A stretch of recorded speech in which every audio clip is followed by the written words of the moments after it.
You cannot hide from what has already been seen. I want my dad. Dad is coming. Don't be scared. I promise.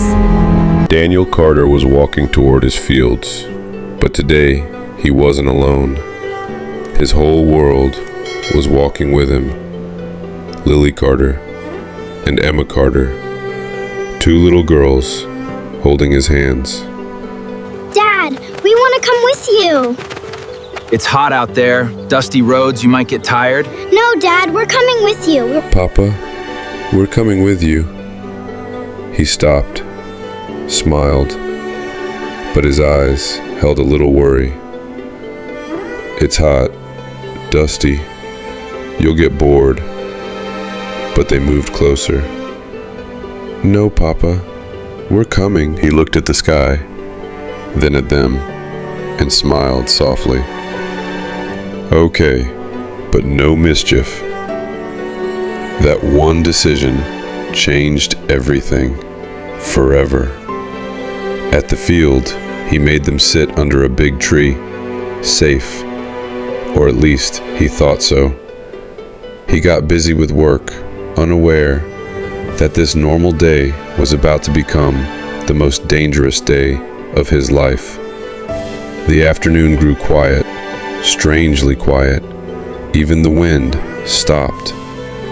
The tall crops stood still, like they were sensing something unnatural. Then, from the road, a black car appeared, slow, heavy, unsettling. It stopped near Daniel Carter. Silence. One moment, still. Second moment, heartbeat rising. The door opened. A man stepped out. Perfect black suit, expensive watch, confidence with a hint of arrogance. When his feet touched the ground, it didn't feel like a man had arrived. It felt like someone who owned the place. His eyes locked on Daniel Carter. He walked closer, step by step. The air felt heavier. He stopped, smiled. Assalamu alaikum. His voice, soft but deep. Hello, my name is Victor. I recently moved into this area. I've started working nearby. I'm Victor Kane, owner of a sugar mill, new in this area. Polite tone, but hidden power. Daniel Carter had never seen someone like him.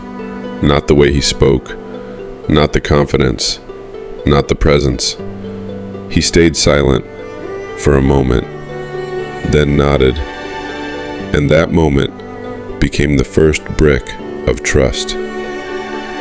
Was he really a good man, or had a dangerous game already begun? Strange thing was, while he smiled, even the leaves seemed restless. That day, their conversation was short, and Victor Kane left. But something stayed behind, in Daniel Carter's mind. Impression and unease. Days passed. He started coming often, talking, sitting, watching the fields. Then one day, he saw the girls, smiled. Beautiful daughters. They smiled back, innocent. And in that moment, danger entered silently. One day, Daniel Carter mentioned happily, "Tomorrow is my elder daughter's birthday." Victor Kane paused. For a moment, his face froze, like he wasn't just listening, but planning. Then he smiled again, like nothing happened. Next morning, a car sound outside the house. Daniel Carter stepped out, shocked. Victor Kane stood there, with gifts, many gifts, boxes, bags, expensive items. The girls ran forward, eyes shining, smiling. Happiness filled the house, but no one knew what was hidden behind it. Today is your daughter's birthday. I thought we should take them to the city, have some ice cream. I thought I'd take them to the city. Ice cream. Daniel Carter hesitated, just for a moment, then trusted him. And that trust became his biggest mistake. They drove away. Laughter, joy, innocent voices. Everything felt normal. Too normal. They returned safely, happy, smiling. Daniel Carter felt grateful. He's a good man. But he didn't know that wasn't kindness. That was the first step of a planned trap. Time passed. Victor Kane became part of the family, respected, loved, trusted. People praised him.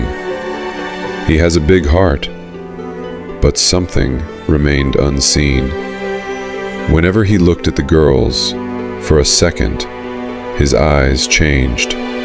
Cold, empty, dead. Then back to normal, like nothing happened. Lily, Don't you feel like Mr. Kane acts a little strange sometimes? you're overthinking it. He's always been nice to us. Don't you think he's strange sometimes? Lily Carter whispered. Are you crazy? He's so nice, Emma Carter replied. And that was the most dangerous part. Because what feels normal often hides the darkest truth. One evening, he stood watching them, sun setting behind him, and whispered, "Time is near." One day, the sky changed. Dark clouds. Suddenly, Daniel Carter left for work. The girls were alone. Then, a car stopped outside. Silence. Heavy silence. The door opened. He walked in, calm, confident. "Come, your father called you." Girls, come quickly. Your father has called you. Dad called us? Right now? Lily Carter smiled instantly, but Emma Carter paused. Why didn't he come himself? A pause, a flicker. He's busy. They left. The car moved, faster, faster. The road changed, empty, lonely, wrong.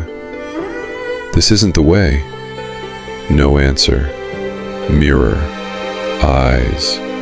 Cold. You're not going to the fields. Fear exploded. Doors locked. No escape. The car turned into emptiness. A broken hut in the middle of nowhere. Inside, darkness. They were tied, crying, shaking. I want my dad. Dad is coming. Don't be scared. I promise. Outside, he stood, hands trembling. This was planned from the beginning. But now, something inside him was breaking. Wind howled. The hut creaked. He stepped forward, stopped. Fear. Real fear. He entered the hut. Slow steps. Heavy silence. Like even the air was holding its breath. His voice broke the silence. Today, it ends. A pause. No response. Only darkness. Thick and alive. Then, something shifted. Silence deepened. Too deep. Unnatural. Like the world had stopped listening. Suddenly, not normal light. Blinding. Violent. all-consuming. It didn't just appear, it erupted.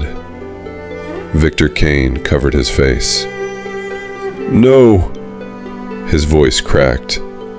For the first time, fear replaced arrogance. A voice echoed, but it wasn't coming from one direction. It was everywhere. "Stop." The walls trembled. Dust rose from the ground. The wooden hut creaked like it would collapse. And then, in the center of that light, a presence appeared. Not fully visible, not fully human, just radiant truth. "I see everything," the voice said again, calm but final. The ropes snapped, not cut, just undone, like reality itself refused them. Lily Carter and Emma Carter fell to the ground, free, confused, breathing fast. Victor Kane stepped back. No, this isn't real." His voice shook now. No control, no dominance, just panic. He turned, rushed toward the door. The door slammed shut by itself. The sound echoed like a judgment. He pulled it, hit it, screamed. "Open it!" The voice returned, lower now, heavier. "You chose darkness." Your actions have awakened forces you cannot escape. This is the consequence of your darkness. A pause. "Now face it." Light exploded. Not fire, not energy, something beyond both. The hut shook violently. Wood cracked. Dust fell like rain.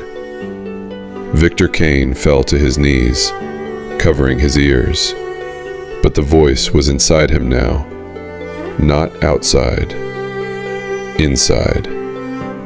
His scream broke the silence. Long, raw, helpless. And then, everything stopped. Silence. Not empty, but final.